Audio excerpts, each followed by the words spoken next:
So a hazard assessment is a written process to recognize existing and potential hazards at work before they cause harm. So key is this needs to be done ahead of time. If you've already relaunched, you haven't done your hazard assessment, still do it, but best is to do it ahead of time. The reason we're doing it is to eliminate or control hazards before they happen. We all have different risk tolerances. So everybody's different. If I took somebody who was very adverse to risk and I asked them what they wanted to do compared to someone who, you know, they maybe are a bit of a daredevil, the answers are going to be very different. So by making a written process, we are setting a guideline everybody is going to follow. And that's why hazard assessments are best created with a team. So, you know, weeks ago, that's what we did. We had a Zoom meeting and our team built the hazard assessment. And that way we know all the tasks. So, you know, we, for example, have our front end staff, we've got our our bookkeeper, we've got our instructors, we've got our business development. Everyone's doing something a little bit different. Some people are going to be really more exposed to our customers or clients, where others not as much. So, you know, there's a lot of nuts and bolts to be working with. So the who, when it comes to our hazard assessment and control, so employers must involve affected workers in the hazard assessment and control or elimination of hazards identified. So it is, again, a legal duty. And every single workplace out there has hazards, especially now with our relaunching. So our very first step was elimination, and what many of our workplaces were required to do was to actually close our doors. So we could eliminate a lot of our hazard by doing that. So I'm going to just skip to our hierarchy. So we've got that elimination step. So we can eliminate really by just taking the worker away from that danger, or taking the danger away from the worker. For substitution, well, maybe we're not at work, but we're working from home, right? So we can substitute how we're doing things. We're doing things a lot more based on technology, web-based webinars, meetings, and the list can go on. So then, and I'm going to bring up the slides. The next control is our engineering controls, which focus on the design of things. Administrative controls focus on how we do the work. And our last line of defense, it is a little teeny triangle, very much on purpose. That is our personal protective equipment. So for engineer controls, you've probably seen a lot of workplaces and businesses have plexiglass. So we're getting a barrier between workers and whether it be public or other workplaces. Technology, we could look at that also as an engineer control. We have administrative control, which now we're looking at how we're doing the work, which is vastly changing. So building those hazard assessments, building particular procedures, so step-by-steps, practices, do's, don'ts, even looking at code of practices for things that are a little more complicated or a little more risky. Hand hygiene, social distancing, what do you have for regular cleaning policies? How do people know that you've cleaned? How do your team and your customers feel safe?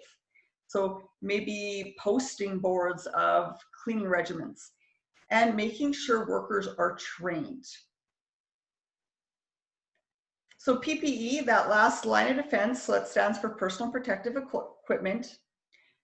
This is the control for the worker, and often it is our last barrier.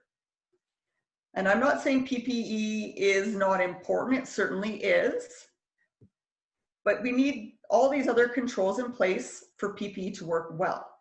So some of the biggest types of personal protective equipment, of course, are going to be our gloves, our face masks, and even in some cases more advanced, like a positive pressure respiratory protective equipment. Now, if an employer is going to be issuing PPE for their workers, they need to make sure the workers know how to use the equipment properly. So they're trained. Part 18 of the code goes through all of that. You know, just even something, for example, simple as a mask. Sure, mask is great for some purposes, but are you using the right mask? Are you using the mask in the right way? Sometimes gloves and masks are simply helping to prevent us from being able to touch our mouths. Sometimes they're protecting other people more than ourselves, and we need to understand all those ins and outs, and to make sure if we're touching our mask, we're contaminating it. A lot of masks are one-time use. They need to be disposed. So any of this disposable masks, it's great. We've got a lot of cloth masks coming out. We can wash those, but follow the right procedure. And you employers out there, you need to make sure and educate yourself so you can educate your teams. So this is a code of practice, again, from Occupational Health and Safety on respiratory protective equipment. All right, so we're going to get now into our meat and potatoes. We're going to talk about all these controls mixed in building a hazard assessment. So we're going to focus on tasks, hazards, and how to control our hazards. We know our hazard assessments, to be effective, have to be in writing so we can review them, we can communicate them. They need to be dated. I already mentioned best to create this with your team. If you create the hazard assessment as the employer, you need to communicate it with your team. And build priorities. You know, we may not be able to do absolutely every control in one day, but work in steps.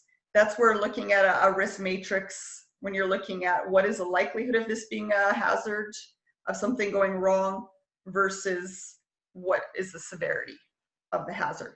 So I've kept this hazard assessment really simple.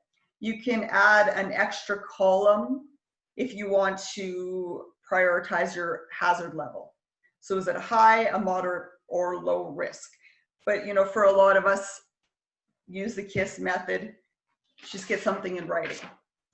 So I'm going to just bring up one task to start. So I'll see how many I can get through, but a task that's going to be common to almost every workplace out there that sees public.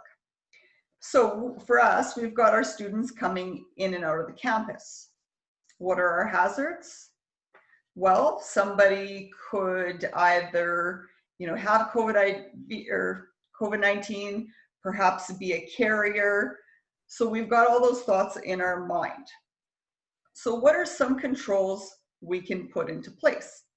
Well, number one, we make sure and educate both our team and our customers. If you're not feeling well, please don't come for your training. Save it for another time.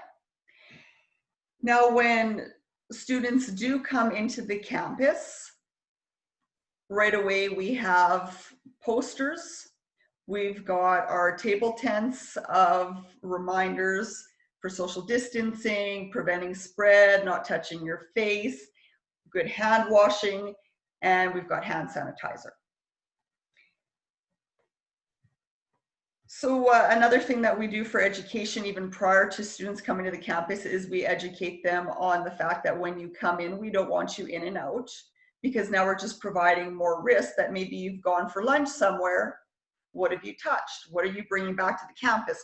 So students will be required to bring their own lunch, water, snacks, coffee. That way we are not, they're not touching a common coffee dispenser or water dispenser.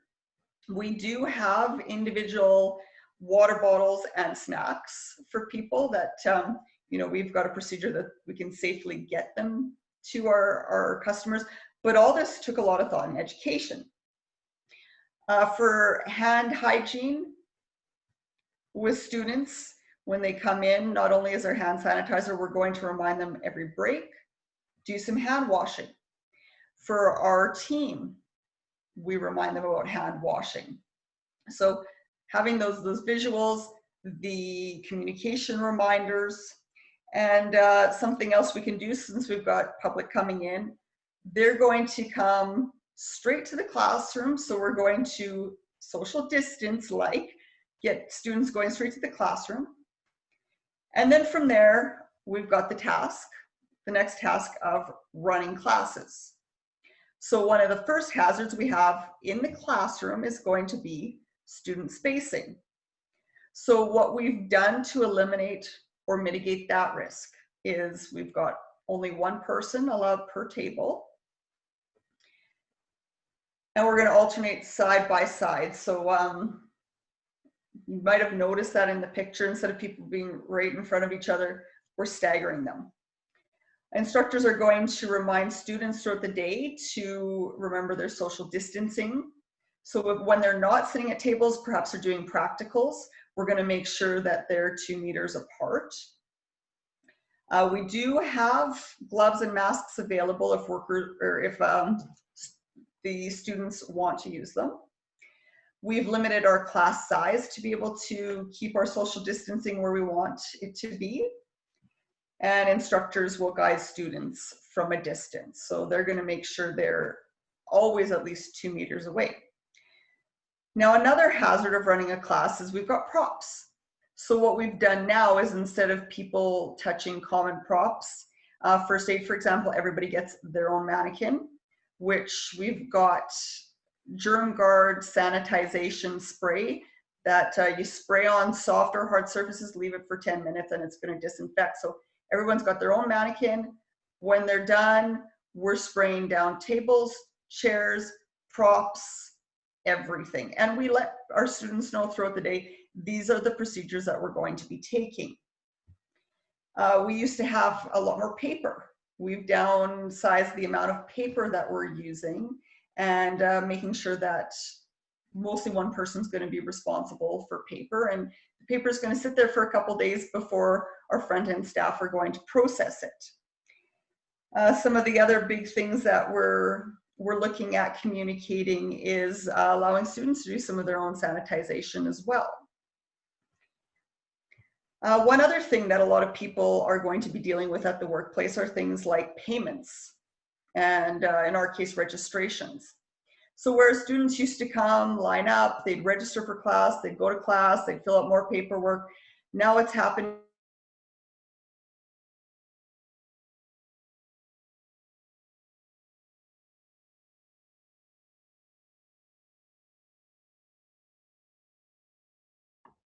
We'll just wait a second to see if Amy unfreezes.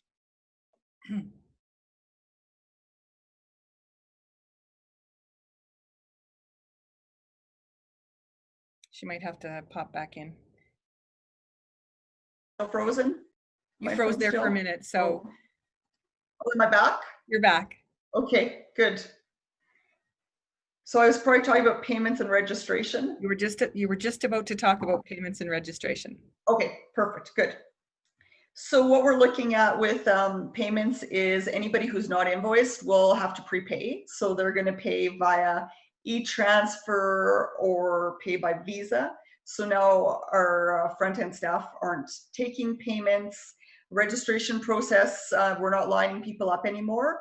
They're going to go straight to the classroom, fill in a registration, and then we can still track who's there through that registration process.